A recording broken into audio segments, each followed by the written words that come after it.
So they'd come here, almost 20 miles west of Babbitt, to what had been the almost equally small town of Aurora. All of Babbitt's handful of survivors had ended up here in the refugee camp that sprawled across the high school's athletic field on the west side of town, near the lake. There was another on the football and baseball fields between Forestry Road and 3rd Avenue on the other side of town, but there were precious few amenities for either. The high school had long since filled every classroom with refugees. There was no space inside it for late arrivals, however desperate their need, and so they crouched in whatever shelter they could, while the exhausted city government tried helplessly to find better asylum for them. He could smell the overstrained portable toilets and the communal latrine pits from here. Water had to be hauled in from the lake, using some of the town's old water trucks drawn by the priceless handful of horses who'd survived and been pressed into service as supplies of gasoline and diesel vanished. Food was already scarce and getting scarcer every day, despite mandatory rationing that restricted adults to no more than 1,400 calories a day, and medical supplies were non-existent. The surviving doctors and nurses worked 18-hour shifts at the local hospital, a mile southeast from where he crouched feeding the fire, but they were swamped by far too many patients, with far too little nourishment, shelter, and warmth, and that was only going to get worse. Winter was coming on fast. There'd be no new shipments of fuel. There was no electricity. None of the refugees had anything remotely like the clothing needed to survive it, and housing was desperately short. There would have been far too few supplies, far too few roofs, under the best of circumstances, far less the ones they actually faced. The authorities were trying hard to find some place for the fresh influx to go, but the town was already packed. By Fremark's lowest estimate, the city's population had to have at least tripled, and most of them were at least as malnourished and cold and wet as his own family. And so he crouched there, burning scavenged branches, praying someone could find them a roof, wondering where the next armload of fuel was coming from, while Jackie coughed behind him in her mother's arms, and there was nothing at all he could do. He looked up as someone dumped another scant pile of branches beside him.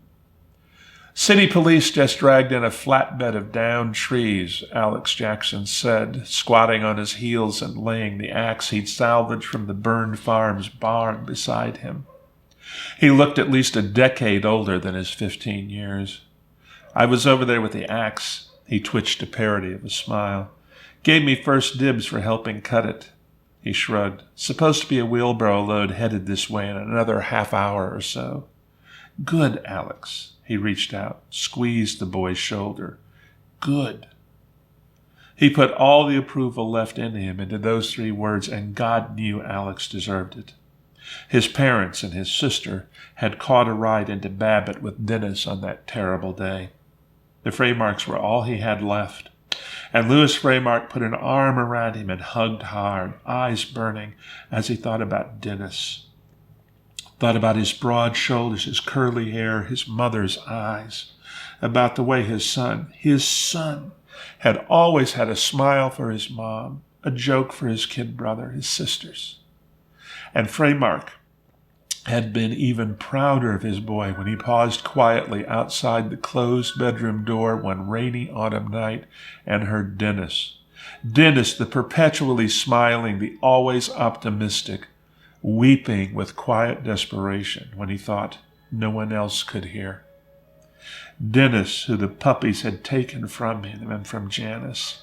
His death had torn his father's heart in half and shattered his mother's. Only one more death among billions, but the one death which had reached right up inside them and ripped out their souls. So yes, Fremark understood Alex, understood his pain, the strength that somehow kept him going, and he hugged the son of his dead friends, the son who needed a father as he'd never needed one before, because he would never hug his own again. And now they were losing Jacqueline. Jackie, the baby, the laughing sprite who'd turned into a solemn-eyed ghost as the grim reality ground its way through every shield her parents, and Dennis, had tried to erect against it for her sake. She was only 7, for God's sake, only 7. She would have been 8 in another 3 months, but she didn't have 3 months. Maybe none of them did if the rumors of the puppy's bioweapon were true, but it didn't matter for Jackie. He wasn't a doctor, but he didn't need to be one. It was pneumonia. He could hear it in the wet cough, the labored breathing, feel it in the raging temperature, see it in the chills, in the way she was just fading away. And without the medicine Dennis had died trying to get, and Aurora simply didn't have, there was nothing they could do about it. Nothing but keep her as warm as they could, try to get fluids into her somehow, and hug her, hold her, be there for her as that last precious ember flickered its way forever into the dark. Manage somehow to smile for her when she roused and called out for Mommy, or, most heart-wrenching of all, for Papa. To tell her it would be all right and urge her to rest, torn between the terror that she might slip away without ever awakening again, and the prayer that she would, because the Father who loved her more than life itself knew it was the only peace she would ever find again. And there was nothing he could do for her or for Stevie or Camel or Francesca. Not in the end. He was their father. It was his job to save them, and he couldn't do it. And dying himself would have been easy compared to that. His daughter coughed again, and he looked over his shoulder. Janice sat on an overturned plastic crate, hunched forward, trying to shelter the tiny blanket-wrapped body in her arms. Janice, his strength and his rock, who was always there for him and the kids, whose face had grown thin and gaunt, and whose eyes could no longer share the hope she promised her children. Janice's cheek rested on the crown of that small head, while she whispered lullaby words so softly he couldn't hear them through the rattle of the sleet, the sigh of the ice-fanged wind, and the weeping of his own heart. He made himself stand, straighten his spine, square his shoulders, and somehow produce a smile. It was his turn to be Dennis, he thought, steeling himself before he bent to kiss his wife, take his own turn holding their daughter while she trickled away from them.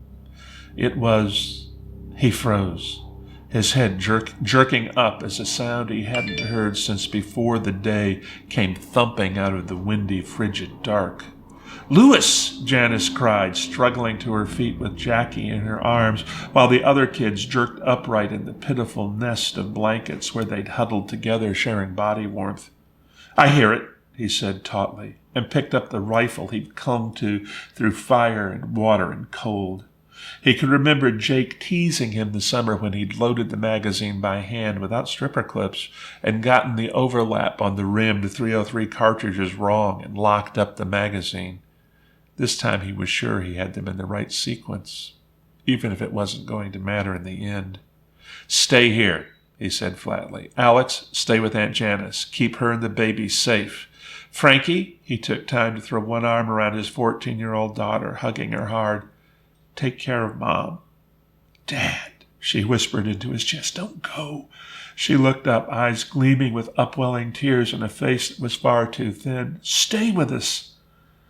"I can't, Pumpkin," he told her gently, and released her to reach down and ruffle Stevie's hair as he and Camilla clung weepingly to their mother.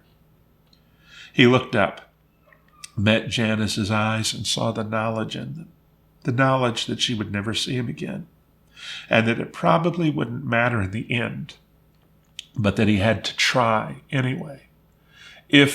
When the shooting starts, head farther into town. Find a place to hide with the babies, he told her, cupping her cheek in his hand. "I'll find you after." "I know you will," she lied, pressing her cheek harder against his palm. "We'll be waiting for you. We love you."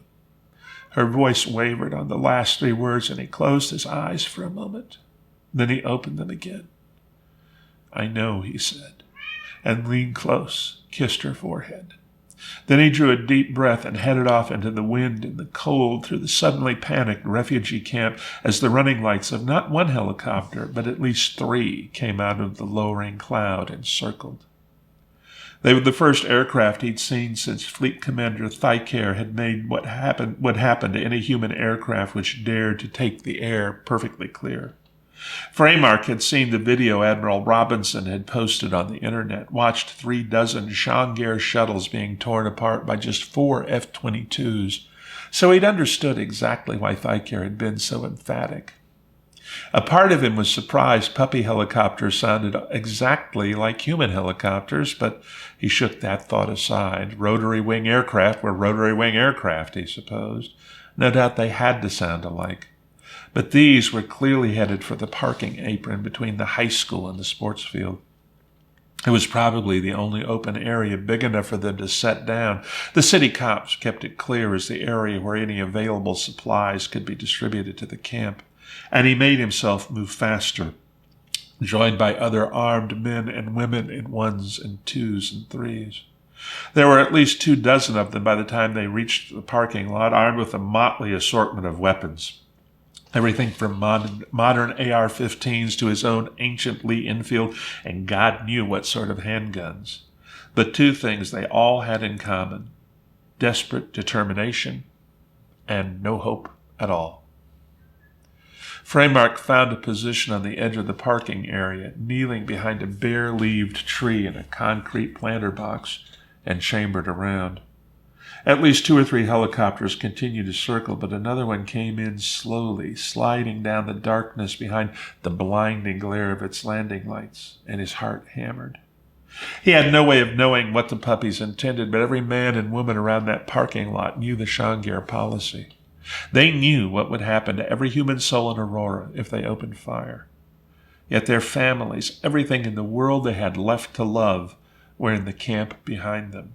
And if the rumors were true, if the Schangairi were seeking human test subjects for bioweapon research and they'd come to collect them, then every human soul in Aurora might as well die cleanly, right here, right now, in the sizzling inferno of yet another kinetic strike instead.